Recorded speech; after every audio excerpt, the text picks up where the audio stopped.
Assalamualaikum warahmatullahi wabarakatuh. Selamat berjumpa lagi di channel Warko Winardi.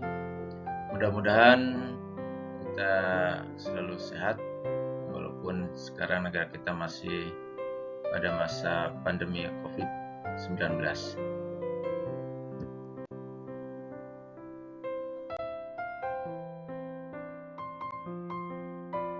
Selamat berjumpa lagi di pelajaran pendidikan Pancasila dan Kewarganegaraan untuk kelas 12 semester 1.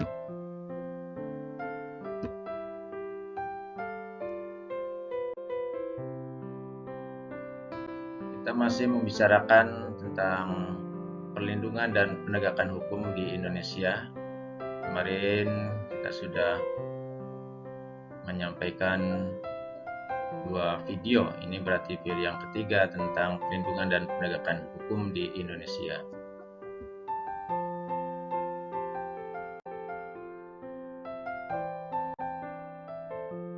Yaitu tentang dinamika pelanggaran hukum.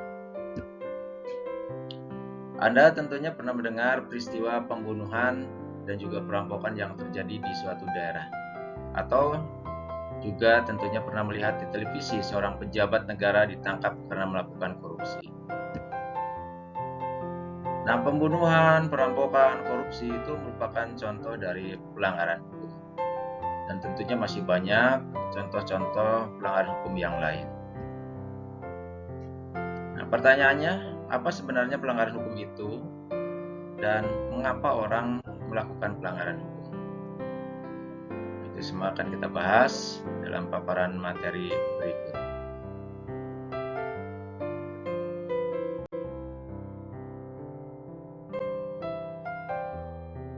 Pengertian pelanggaran hukum. Pelanggaran hukum disebut juga perbuatan melawan hukum, yaitu tindakan seseorang yang tidak sesuai atau bertentangan dengan aturan-aturan yang berlaku.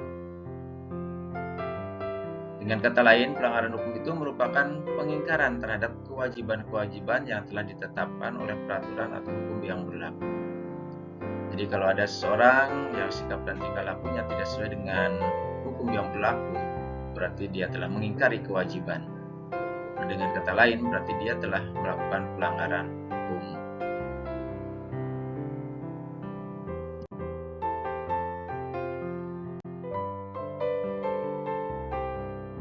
Apa penyebabnya? Ada 2 hal yang menyebabkan terjadinya pelanggaran hukum. Yang pertama, pelanggaran hukum oleh si pelanggar itu dianggap hal yang biasa atau suatu kebiasaan. Tentunya Anda pernah mendengar dalam berita ada seorang residivis. Nah, seorang residivis itu adalah orang yang sering keluar masuk penjara. Berarti dia sering melakukan pelanggaran hukum. Dan mereka sudah tidak takut lagi dengan sanksi yang ada. Berarti pelanggaran hukum itu menjadi suatu kebiasaan. Yang kedua, hukum yang berlaku sudah tidak sesuai lagi dengan tuntutan kehidupan. Mungkin aturan-aturannya, mungkin juga sanksi-sanksinya. Oleh karena itu, hukum memang harus selalu diperbaharui sesuai dengan dinamika masyarakat, supaya meminimalkan terjadinya pelanggaran hukum.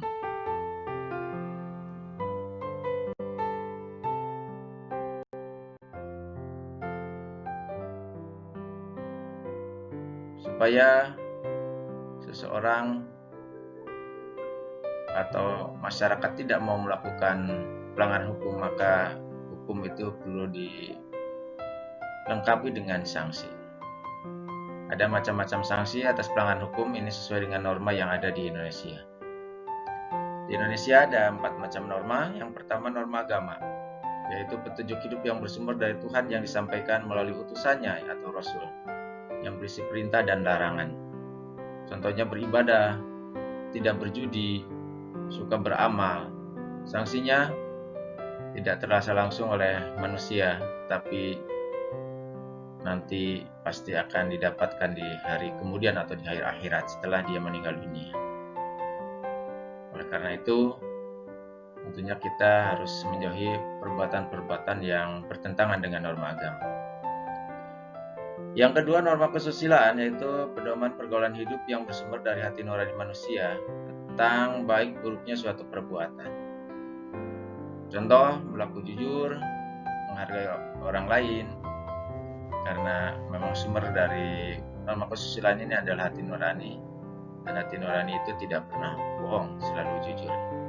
Sanksinya tidak tegas karena hanya diri sendiri yang merasakan, misalnya merasa bersalah, menyesal atau malu dan sejenisnya.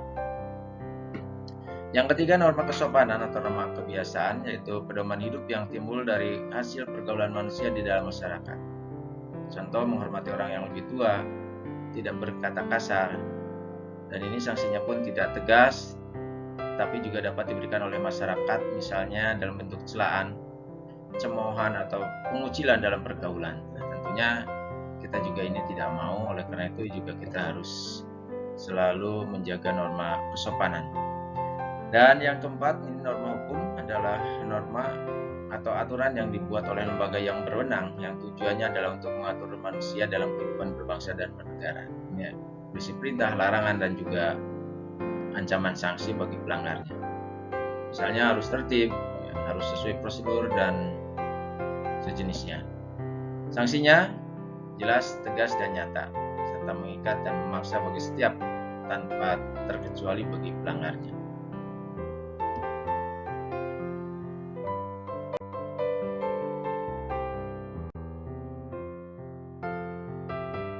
Apa maksudnya bahwa norma hukum itu bersifat tegas dan nyata?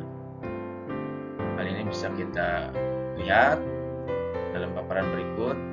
Tegas berarti adanya peraturan yang telah dibuat secara material, telah diatur dalam peraturan perundang-undangan. Misalnya, hukum pidana mengenai sanksi diatur dalam pasal 10 KUHP.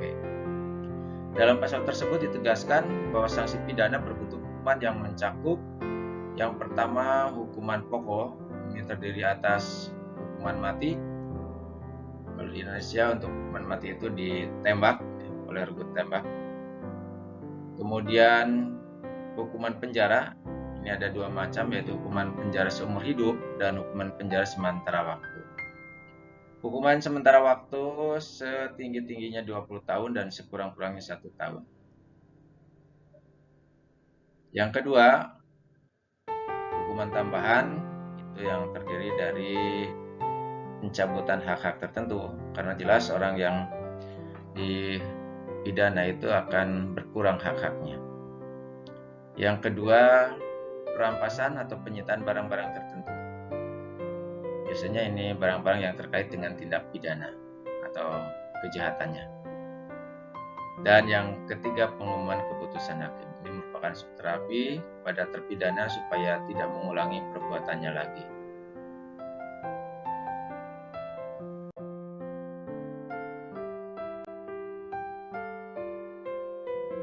Yang berikut bersifat nyata.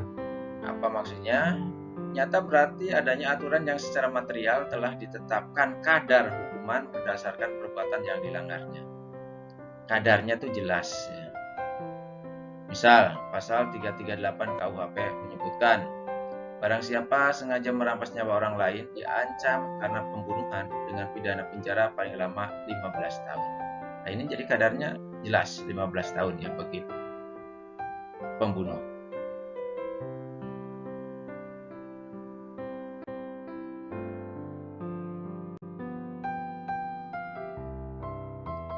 Untuk perlindungan dan penegakan hukum tentunya tidak cukup hanya mengandalkan aparat penegak hukum dan pemerintah, tetapi perlu didukung penuh oleh warga masyarakat. Oleh karena itu, semua harus berpartisipasi dalam perlindungan dan penegakan hukum. Wujud dari partisipasi dalam perlindungan dan penegakan hukum adalah dengan menampilkan perilaku yang mencerminkan ketaatan atau kepatuhan terhadap hukum. Ketaatan atau kepatuhan terhadap hukum yang berlaku merupakan konsep nyata dalam diri seseorang yang diwujudkan dalam perilaku yang sesuai dengan sistem hukum yang berlaku.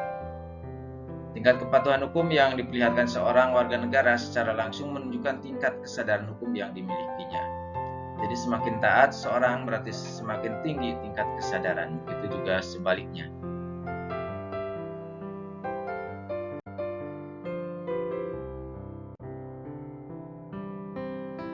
Kepatuhan hukum mengandung arti bahwa seorang memiliki kesadaran untuk yang pertama memahami dan menggunakan peraturan perundangan yang berlaku. Jadi ini diawali dari pemahaman kita ya, supaya kita bisa melaksanakan dengan baik. Yang kedua, mempertahankan tertib hukum yang ada. Jadi setelah paham dan melaksanakan, tentunya akan bisa mempertahankan tertib hukum yang ada. Menegakkan kepastian hukum.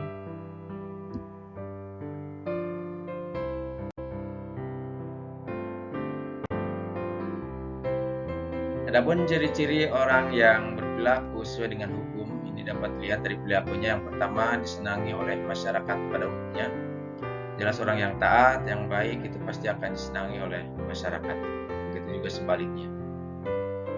Tidak menimbulkan kerugian bagi diri sendiri dan orang lain. Ini jelas. Yang ketiga, tidak menyinggung perasaan orang lain. Yang keempat, menciptakan keselarasan. Yang kelima, mencerminkan sikap sadar hukum. Dan yang keenam, mencerminkan kepatuhan terhadap hukum. Nah, ini ciri-ciri seorang yang berperilaku sesuai dengan hukum yang berlaku. Dan tentunya yang paling penting di sini untuk bisa menegakkan perlindungan hukum dan menegakkan hukum ini partisipasi dari seluruh warga masyarakat. Tidak cukup hanya aparat penegak hukum saja. Apalagi negara Indonesia sangat luas dan penduduknya banyak. Dengan aparat yang terbatas tentunya ini sangat kurang.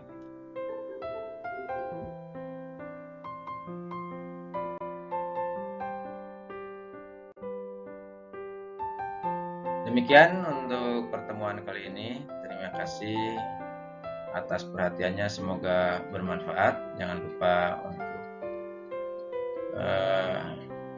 memberikan komentar dan subscribe-nya.